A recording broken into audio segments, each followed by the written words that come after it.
two very important pieces of legislation that are upon us. Just give you a little more info, and then we'll take questions. I want to thank our great colleague from Kansas, former Attorney General. He knows that of which he speaks, and Congressman Schmidt gives great voice to this.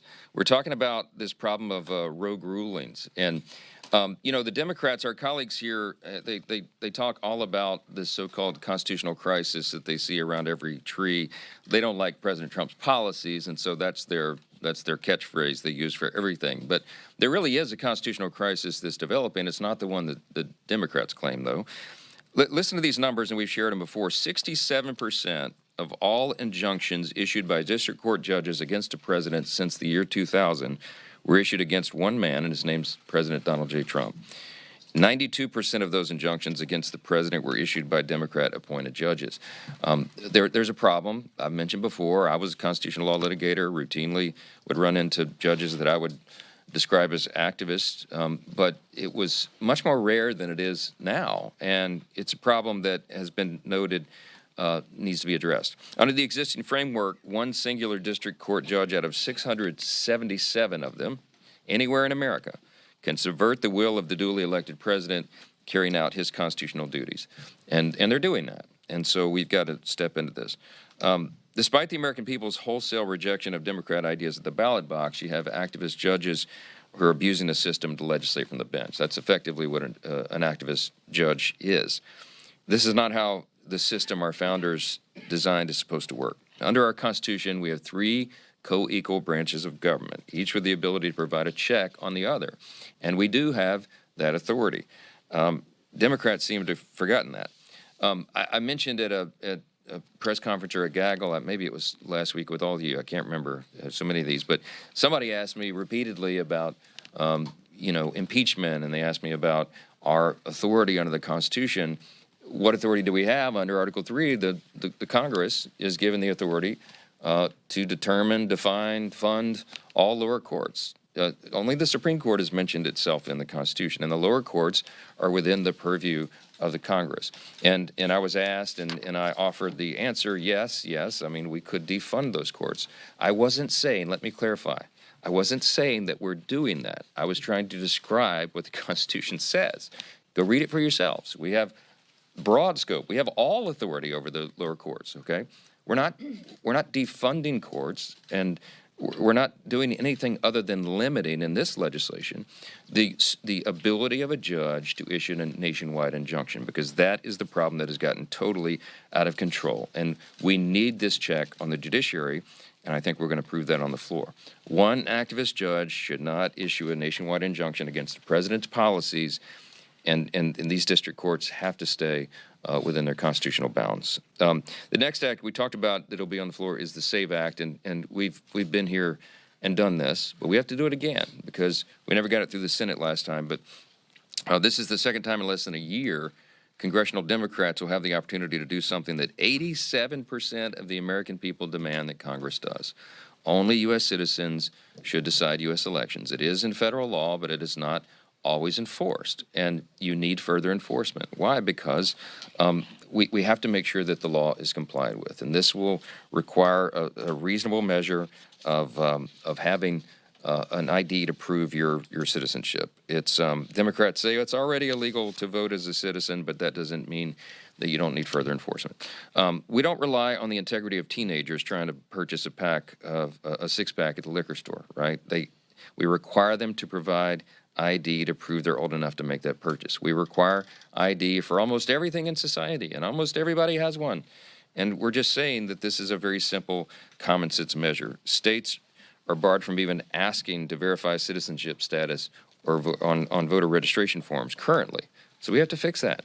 And the states can't just rely on the integrity of the registrant. We need a safeguard in the system. So the SAVE Act closes that massive loophole. It codifies President Trump's executive action to secure our voter registration process, and it protects the voices of American voters. If we don't have free and fair and safe and secure elections, then we have nothing in a republic. And so that's where we're moving forward, and we'll see where the Democrats stand on it. I'll take questions. Yes. President Trump this week in an interview with my colleague Kristen Welker said that when he repeatedly brings up the idea of running for a third term, that he is not joking. You are a constitutional law expert. Is there a legal constitutional path for him to seek a third term? And would you support him if he went down that road? Well, I just told everybody to read the Constitution. There's a constitutional path. You have to amend the Constitution to do it, and that's a high bar. The president and I have talked about this, joked about it. He's joked about it with me on stage before. We take him at his word. I understand why so many Americans do wish that he could run for a third term, because he's accomplishing so much in this first 100 days that they wish it could go on for much longer.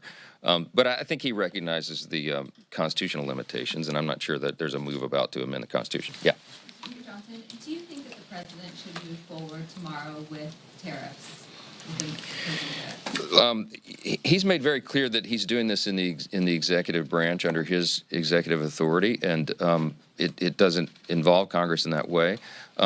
Look, you have to trust the president's instincts on the economy, okay? And why? This isn't blind faith.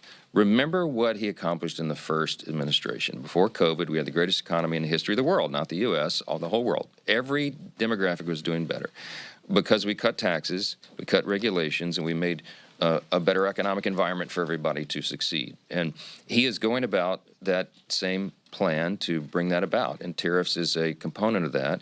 And we'll see how it all develops. I mean, the reciprocal tariff policy is one that makes a lot of common sense. I mean, you look at the trade disparity between many nations, and much of this began after World War II, and the rationale apparently was, well, we need to rebuild Europe, and America emerges as the great superpower, so we should have this imbalance. It's fair. This is what we need.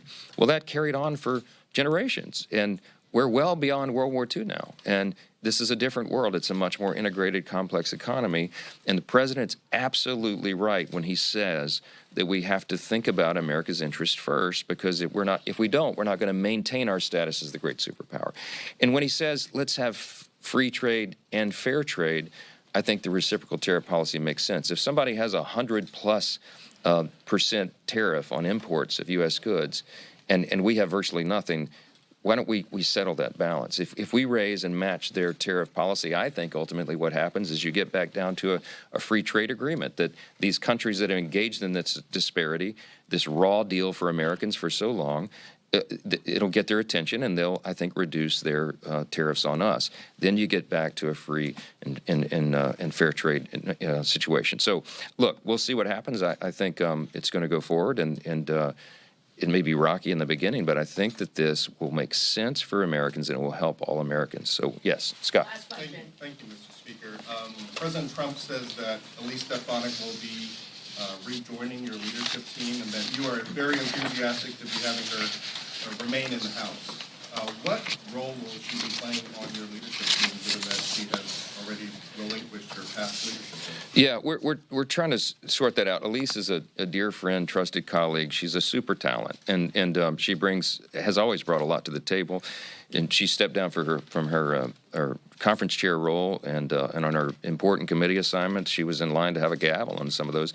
And the circumstances changed. So recognizing her talent, I said I would love to invite her back immediately to the leadership table. All the leadership posts are filled at the moment, so we're trying to figure out some creative role for Elise to play, because I think that helps the whole body. I think it helps our conference, and it puts her in a position where she can be of her highest and best use. Scott, as you know, every single day as Speaker, what I try to do is make sure all of our members are of their highest and best use. We try to match skill sets with positions, and it's an imperfect thing, but we work through it. And what happened with Elise is we're dealing with, and we're going to make her a very valuable and important member of this conference, as she always has been. And I'm excited about that. I am. I'm glad to have her remain with us. So, last question, very back. On the topic of activist judges, does the legislation touch on using artificial intelligence at all in this regard? And, semantic analysis of artificial intelligence is very high. Is it theoretically possible to be able to use AI in a judiciary capacity? Wow. I think they're going to replace all the lawyers before they do the judges, and I'm worried about that. I'm a recovering attorney myself. I don't know. That's a great question. They say AI is going to change everything.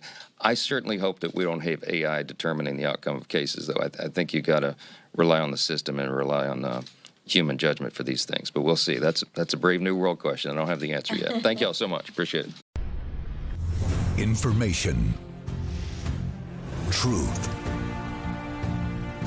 is freedom. Is Newsmax. It's real news for real people.